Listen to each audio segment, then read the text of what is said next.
if there's one thing I like to see is that of our wonderful British flag, flying high above all government buildings and any building that's proud to be British.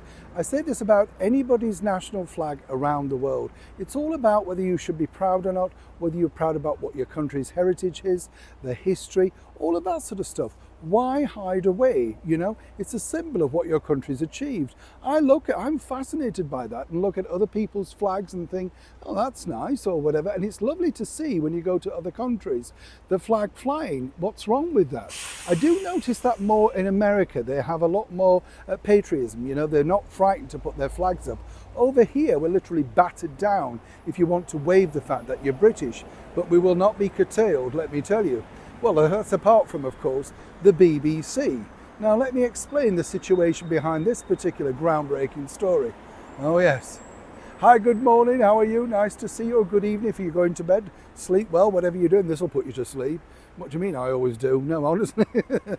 This might just put you to sleep with anger, in fact, because as you know, over here every year we have a wonderful celebration of the Proms, which is held in the historical building of over 150 years old, the Royal Albert Hall, named, of course, in honour of Prince Albert. What a spectacular building. I've been lucky enough to go into there, stand on that stage and perform. It is magnificent. And when you think about when it was built, what a feat of architecture and acoustics. You know, it's absolutely ideal for what we call our very own promenade concerts, and in particular last night of the Proms. That's right, last night of the Proms is that sort of thing where everybody gets behind everything patriotic, and you'll see it every year. You know, on the last night of the Proms you see everybody waving flags, everybody's thrilled, and it's one of those joyous moments that even if you're watching it at home on your TV, you can't help but feel, well, thrilled about it. You know, it's just one of those things.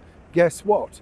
This now looks like it's going to be politicised. Oh yes, because according to the BBC, which hosts that, they're very concerned about other flags now infiltrating, you know, sort of Palestine, Gaza, whatever, political flags being hoisted above.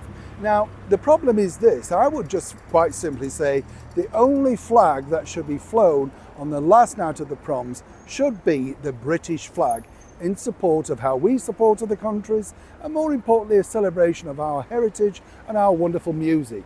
If you remember, a couple of years ago, they tried to ban the fact that Rule Britannia shouldn't be played at the end. And remember, I think it was the cellist who appeared or performed at Harry and Meghan's wedding said he had to leave the room because he felt queasy when it was being played. Oh dear. You know, well, you know, sorry about you having such a career over here, all thanks to the British. And if you feel queasy about one of our most recognised anthems, well, that's your problem, sweetie. You need to move off. But back to this. You see, it's going to be interesting now how the BBC decide to police this, because obviously people will try and sneak flags in, wrapping them around their body. It's going to cost a lot more money. And then, of course, at the right moment, unfurling them. Now, I don't know about you, but I feel particularly angry about the situation.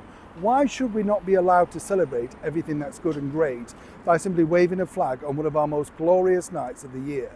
Now, as ever, it's over to you. I'd love to know what you think to this particular story in the comments below. And as ever, please be respectful.